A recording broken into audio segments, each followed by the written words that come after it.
When is an experienced attorney worth the higher cost? If you're a business owner thinking about hiring an attorney, you're probably wondering, at what rate do I want my attorney? Do I want an attorney who's at a low rate or a high rate? And you might have different thoughts come to mind, like, I want the best deal possible. I want a low rate. Or I want the best attorney possible. I want to pay the highest rate.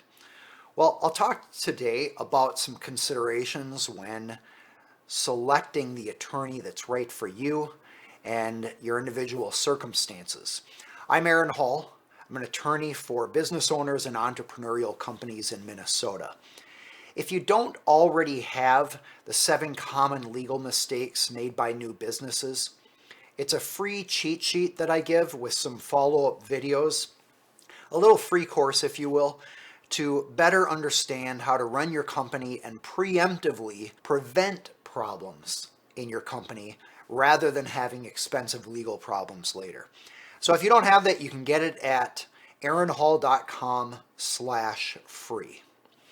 All right, so when you are selecting an attorney, it may be helpful to know, how are lawyers permitted to charge legal fees under court rules?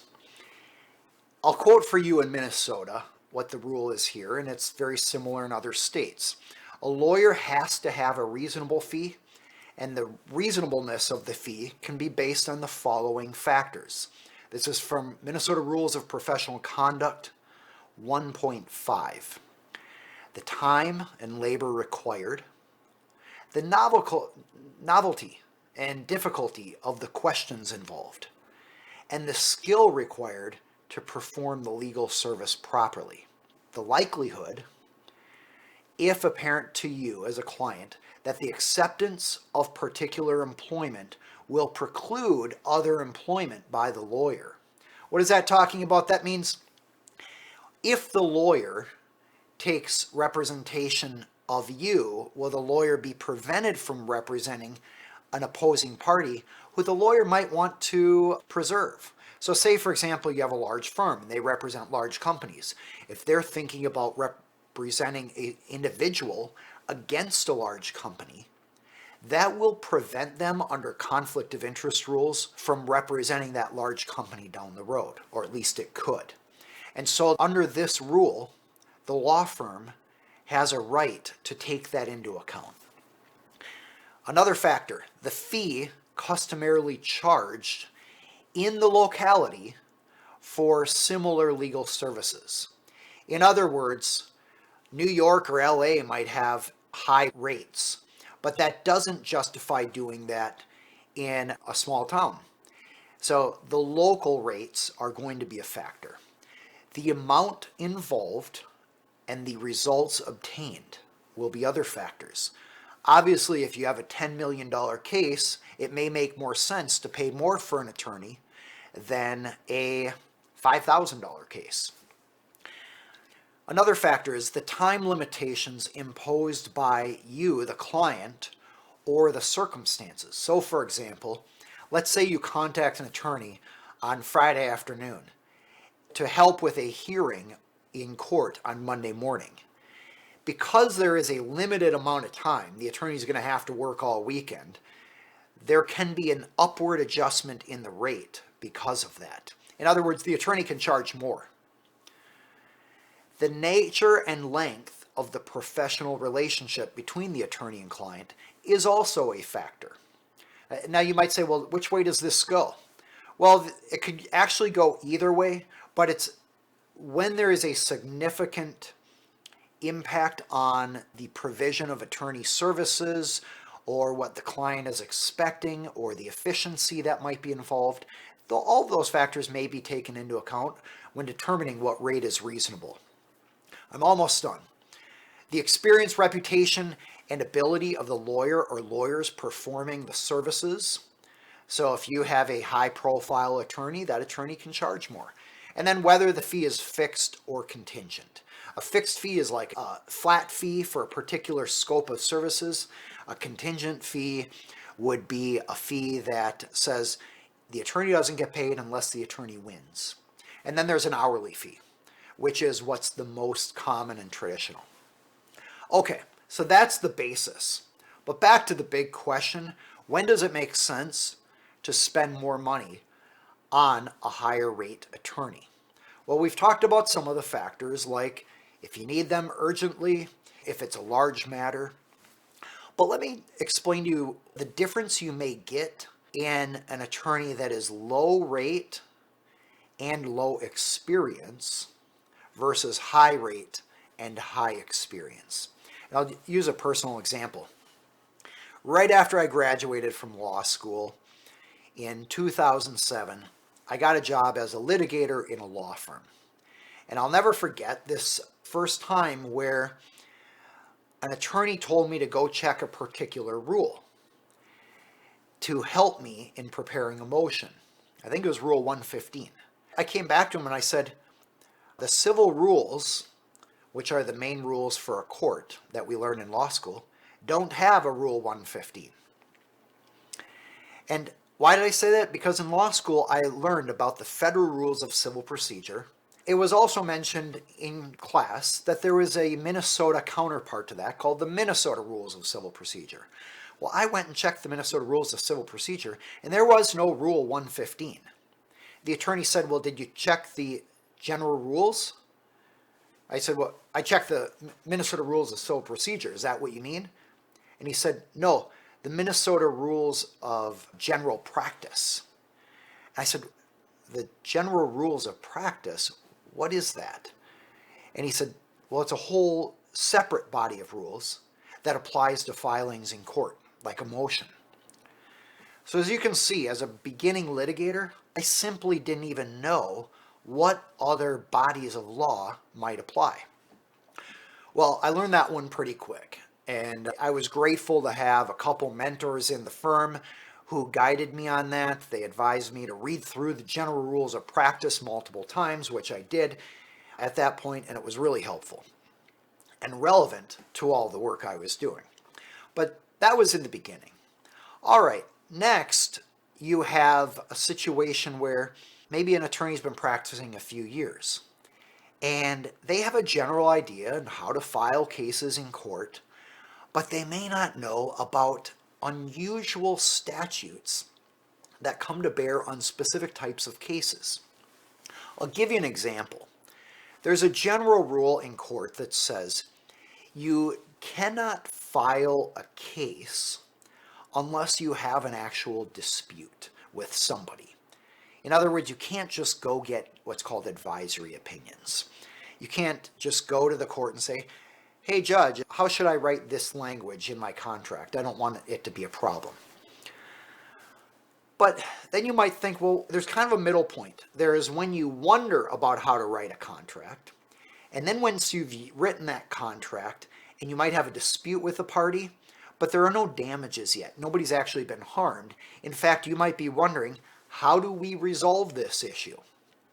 And then finally, there's the point when a party has breached a contract and there are now damages involved.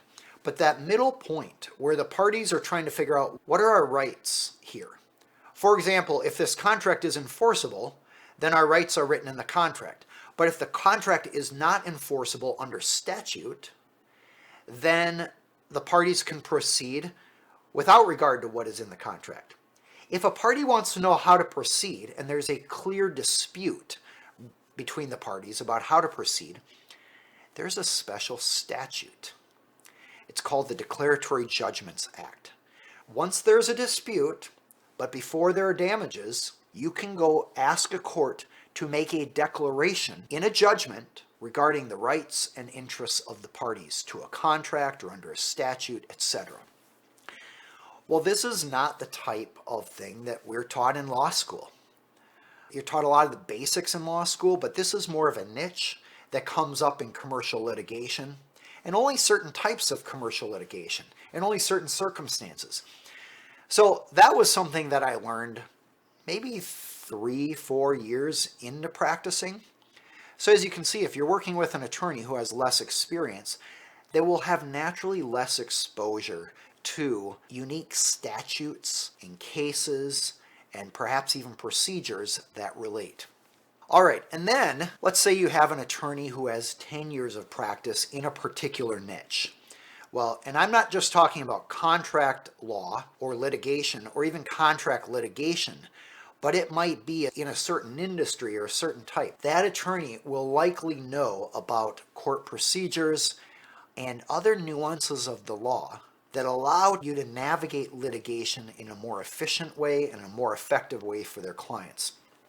I'll give you a little example. Recently, I had a client who was facing an emergency situation. It's a business client, and the question was, what are the options for bringing emergency action before the court to get a decision from the court maybe same day or a week later or a month later? And what are the pros and cons of each of those? Because it's harder to get courts to take action if you don't give the normal amount of notice to the other side. So you're immediately going in same day to get some sort of emergency action. I've done that, and the courts have granted it, but it was an emergency. And we had to show that we were likely to prevail on the merits if it went to trial. And if the court didn't take action, there would be irreparable harm to my client. And I made good faith efforts to notify the other side of the hearing. So that's an example of a real emergency scenario. And by the way, even when the courts will grant it, in that emergency scenario, typically it's only for a week or 10 days, where the courts want to have another hearing to actually resolve this when the other side has time to prepare a defense. You might also have to put up a bond. There are lots of risks associated with filing a motion immediately and getting a court hearing immediately versus waiting 2 weeks or even longer, waiting a month, depending on what the circumstances are. And so a more experienced attorney will know that these three options are available: right away, short delay, and the normal amount of delay. The experienced attorney will know what are the odds of prevailing on those three options, and the experienced attorney will know what the associated costs will be for each one of those. Another important factor when hiring an attorney is how many times has the attorney done this before? Because if they've done it before, they're not going to have to review court rules to figure out how to do something, or at least not as extensively. They'll have templates from prior cases.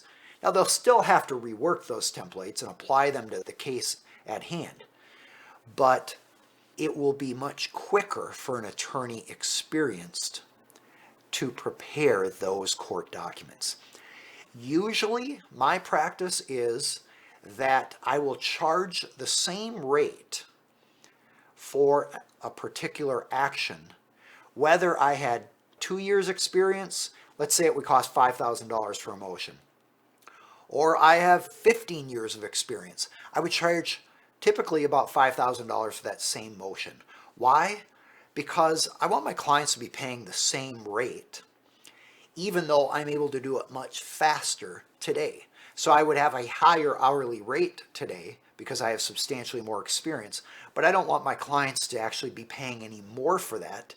It's just because I'm faster, I can charge a higher rate by the hour for that, but the fixed rate to my client remains about the same.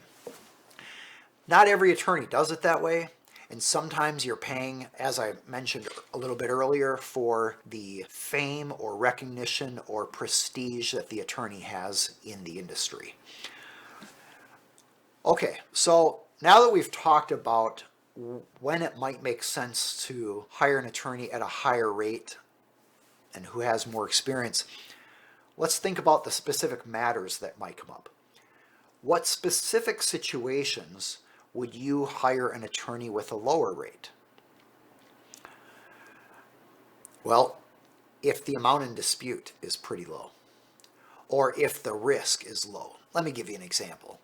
Let's say you have a business where you're a teenager and you mow lawns, and every Saturday you mow 2 lawns for a neighbor.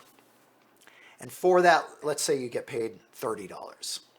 And you might have a contract that says that. Would it make sense to go and spend a lot of money on an attorney to draft a contract for you and your neighbor to make sure that your neighbor has to pay that money if you mow his lawn?